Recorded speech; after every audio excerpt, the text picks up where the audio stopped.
a-t-elle réellement été abolie, cette ségrégation raciale dont parle Fotso dans ce reportage Tapé Goubera, quand nous avons en face des propositions aussi ahurissantes comme celle de Donald Trump qui propose, ou du moins qui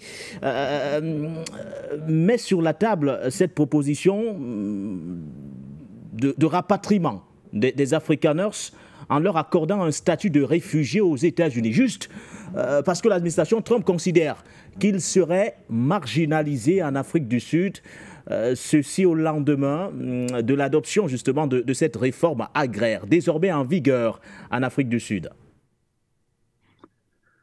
Vous savez, au passage, je salue mon frère, le pasteur André Fanga. Cette situation est une situation qui nous rappelle ce qui s'est passé au Zimbabwe. Il y a eu ce qu'on appelle les accords de Lancaster House qui ont été signés en 1979, dont au cours desquels l'Angleterre avait promis qu'après 20 ans, donc on allait faire une redistribution des terres. 20 ans sont passés, 25 ans, lorsque le président Mugabe à l'époque a dit, mais écoutez, ça commence à faire trop puisque la population, comment on appelle, mélanisée, les mélanodèrmes, c'est-à-dire ce qu'on appelle couramment les Noirs, les Nègres, a commencé à s'engrener. Il était question, puisque les gens décident de vivre avec nous, que ces personnes, on puisse partager ce que nous avons. Ça avait créé à l'époque un tollé. Il y a même eu une tentative de coup d'État dont le fils de Margaret Thatcher avait participé, il avait été arrêté. Et donc, c'est un peu ce parallèle-là que je vois au niveau de ce qui se passe. Vous avez demandé si l'apartheid a été effectivement supprimé. Mais avant d'aller là-bas, beaucoup ignorent, par exemple, qu'il y a une ville qu'on appelle Orania, qui est une ville située, je pense, vers le sud de l'Afrique du Sud. Dans cette ville qui contient 2500 habitants blancs, c'est-à-dire des leucodermes, et qui vivent, qui ont leur banque et qui ont leur monnaie au sein de l'Afrique du Sud. Je me demande si aux États-Unis, on sait ce qui s'est passé à Tulsa, lorsque, après la déportation et les razzias négrières qui ont été faits, que dans cette bataille, nos parents ont pu avoir la possibilité, dans la lutte qu'ils ont menée au détriment de leur vie aux États-Unis, donc pour cette histoire de Tulsa, qu'est-ce qui s'est qu'ils ont constitué leur ville? Qu'est-ce qui s'est passé? Les Euro-Américains, comme les Donald Trump, parce que si on parle d'Afro-Américains, les autres sont les Euro-Américains, ils ont envoyé le Ku Klux Klan avec l'armée, on a détruit la ville de Tulsa. Je pense que ça va faire plus de... Maintenant, on n'est pas, je crois, aux alentours de 100 ans. Donc, ici, c'est ce que M. Donald essaie de faire. C'est-à-dire que le leucoderme, l'élite occidentale, est toujours dans sa logique qui consiste à pleurnicher quand on essaie de rétablir les droits. M. Donald Trump ne va pas oublier que ce n'est qu'en 1965 qu'après la mort de Martin Luther King, que les Africains ont eu quelques petits droits. 1965. Pourtant, on va parler à longueur de journée pour dire que c'est le pays de la première démocratie, alors qu'en 1965, aucun nègre n'avait le droit de vote, n'avait pas de droit, même jusqu'à aujourd'hui.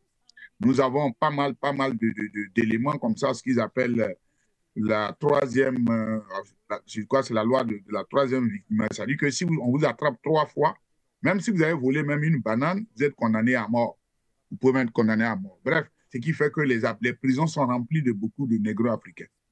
Donc, pour ce qui est là, nous, il ne faudrait pas que les Africains, je veux dire les mélanodermes, que nous nous trompons.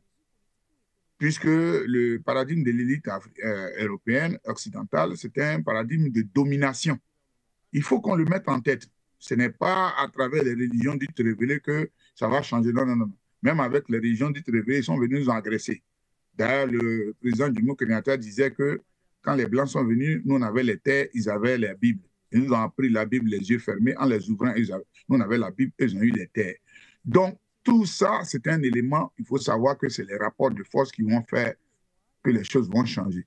Et aujourd'hui, ce qui change, ce n'est pas du bon vouloir de l'élite occidentale qui est foncièrement raciste. Ça, je le dis. Moi, le raciste, ce n'est pas le citoyen. Nous baignons dans un système raciste. Je répète, nous baignons dans un système raciste. Vous avez vu les institutions. Quand Donald Trump parle de l'Afrique, c'est comme s'il a même dit, c'est comme s'il parlait de la pourriture. Quand vous avez le petit Morveux de Macron, il parle de l'Afrique, c'est comme si on parlait de la pourriture. Ici, en Occident, le jour où on veut parler d'un pays africain, c'est que soit il y a une maladie, ou bien soit il y a la guerre ou quelque chose comme ça. Sinon, on ne parle jamais. C'est-à-dire que là-bas, c'est vraiment un monde qui sont dans l'obscurité. Vous voyez, donc, on crée ce que j'appelle un système dans lequel nous avons ce que j'appelle la lutte des continents. Donc, à la fois les Africains et le continent mère, qui est l'Afrique, est ostracisé. Donc, il y a un racisme qui est créé à la fois par comment on appelle, tous les systèmes, le système économique, le système judiciaire, le système des médias et autres, tout ça. Vous savez, les médias, ils ont un regard dangereux sur l'Afrique, puisque ici, tu ne peux jamais voir du 1er au 31 le jour. Je dis bien, quand on parle de l'Afrique, on parle d'autre chose. Donc, c'est un peu cette vision-là. Et M. Trump, qui est aussi raciste, il ne faut même pas te le dire, je dis, toute l'élite occidentale, je dis bien, toutes les, sans exception. Vous avez même, quand vous prenez Mélenchon, il s'est dit, il est dans un système de tolérance. Oui, bon, au moins ça, c'est ça comme ça. Mais sinon, les gens ne voient pas les gens en termes d'égalité. J'ouvre cette parenthèse parce que à l'époque, Mélenchon avait demandé à ce que, lorsqu'il y a eu des élections et que Jean-Pierre n'a pas gagné, Mélenchon a demandé à ce que l'armée française aille intervenir au Gabon. Donc, pour ceux qui ont la mémoire courte, c'est des choses qu'il faut voir. Donc, cette vision-là, moi, ce n'est pas des choses qui nous étonnent. Et ce qu'il nous faut nous-mêmes, c'est de ne plus nous d'avoir de référents extérieurs. Quand je veux faire quelque chose, je dis, je le fais. Donc, je suis d'accord avec le président Ramaphosa, parce que si c'est Européens qui sont installés en Afrique du Sud, qui se sont appropriés les terres de manière illégale, arbitraire, décident de suivre, parce que comme ils le disent, de sa société, de vivre là-bas, alors qu'on partage tout. Nous sommes ouverts, c'est comme une mère ne rejette aucun enfant, même les enfants des voisins, elle les accepte. L'Afrique est comme ça, nous ne rejetons personne. Nous parlons de notre paradigme. Et donc, je finis par cet élément-là, parce que M. Donald Trump dit, ça nous rappelle ce qui s'est passé en Côte d'Ivoire il n'y a pas longtemps, en 2004, parce qu'il fallait faire la guerre au président Laurent Gbagbo. Qu'est-ce qui s'est passé?